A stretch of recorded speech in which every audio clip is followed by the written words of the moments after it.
एक नई industrial policy दरअसल आप लेकर आए हैं। 2016 में भी ऐसी पॉलिसी लाए थे, लेकिन इस पॉलिसी से कैसे बिहार में बाहर आएगी? देखिए, जब मुझे जिम्मेदारी मिली बिहार की, मेरी पार्टी ने, मेरे नेता नरेंद्र मोदी जी ने और पार्टी अध्यक्ष ने कहा कि आप बिहार जाइए, इंडस्ट्री मिनिस्टर बनिए। तो बिहार में उद्योग था नहीं। पहले जब बने तो लोगों को लगता था कि पता नहीं मुझे क्या जिम्मेदारी मिली है। और ये सही है कि रोड, बिजली, पानी, सड़क में काम हुआ, इंडस्ट्री में जितना काम होना था वो नहीं हुआ और बिहार के लोग पलायन पे मजबूर रहे। हमारी बहुत बड़ी पॉलिसी बनी। जब बिहार का बंटवारा हुआ, झारखंड में जो इंडस्ट्री थी सब झारखंड में चली गई।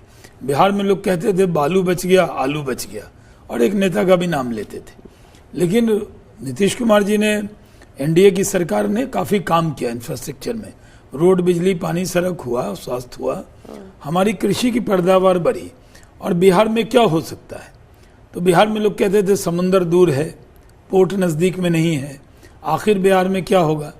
तो जब मैं बना तो नीतीश कुमार जी के साथ, क्योंकि 5 साल मैंने अटल जी की सरकार में उनके साथ काम किया, उन्होंने कहा देखिए इसमें आपको एकदम नीचे से शुरू करना पड़ेगा, तो आप फूड प्रोसेसिंग और टेक्सटाइल में जाइए। तो फूड प्रोसेसिंग में हमने सबसे पहले, नरेंद्र मोदी जी का जो ख्वाब था कि इथेनॉल देश में ब्लेंडिंग हो, उसकी पॉलिसी बनाई।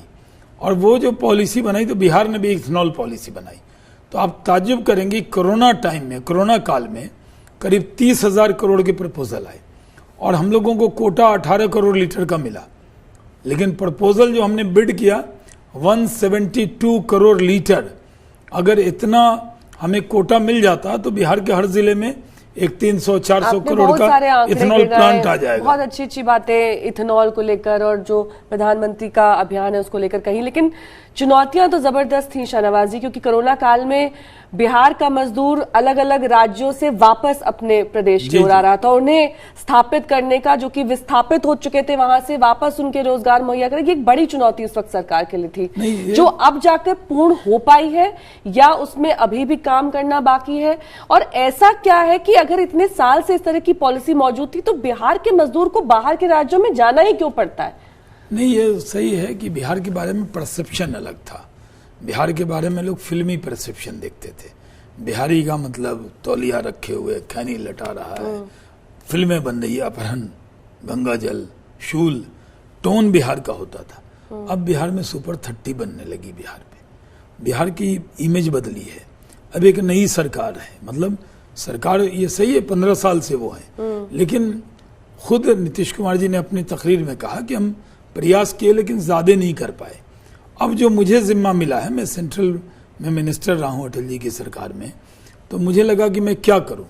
तो जो मजदूर लौटे तो उसका एक सर्वे किया बिहार सरकार ने और उसमें देखा ज्यादातर मजदूर टेक्सटाइल के हैं। और अभी 2004 के बाद जब कोटा सिस्टम खत्म हुआ तो बांग्लादेश ने भारत से बढ़त ले ली टेक्सटाइल में। भारत की कंपनियां भी जो कपड़ा बनाती हैं वो बांग्लादेश में बनवाने लगी। हम उसी को चुनौती दे रहे हैं। हम ये कह रहे हैं, हमने जो नई टेक्सटाइल और लेदर पॉलिसी 2022 जो परसों लॉन्च की है, वो इसलिए की कि हम उसमें 10 करोड़ कैपिटल सब्सिडी दे रहे हैं, ब्याज पे भी 10% हम छूट दे रहे हैं, वो हम भरेंगे। 5,000 पर वर्कर हम सब्सिडाइज कर रहे हैं। हम अगर कोई वहां से बनाकर एक्सपोर्ट करेगा हल्दिया पोर्ट तक या एयरपोर्ट तक, उसकी जो फ्रेट है वो भी खर्चा हम उठा रहे हैं। तो एक बहुत अच्छी पॉलिसी आई और मुझे लगता है कि अब बिहार में, हमने लोगों को कहा, जो इंडस्ट्री के लोग आए, बिहार की ताकत क्या है, जो बिहार की कमजोरी थी कि वहां के मजदूर, आपने कितने प्रोग्राम किए, हमने ताकत हो गई है वो कि मजदूर तो जाते थे प्लान, हमारे यहाँ सेल्फ सस्टेनेबल हो गया। हम तो ये कहते हैं कि बिहार, हमने इंडस्ट्रिस्ट से कहा कि सिर्फ बेचिए नहीं, बनाइए भी बिहार में, और एक बार तो आइए बिहार में, क्योंकि बाहर रह के परसेप्शन आप चेंज करना है। तो अभी जो इन्वेस्टर मीट भी हुआ, दिल्ली में हुआ और पटना में भी हुआ, बड़ी तादाद में इन्वेस्टर आए, बड़ी बड़ी कंपनीज आई और बड़ा ग्रुप है, अडानी ग्रुप, एसआर ग्रुप और ऐसे कई ग्रुप हैं जो वहां इन्वेस्टमेंट कर रहे हैं। अभी वरुण बेवरेज का, पेप्सी का 10 महीने में प्लांट बन गया।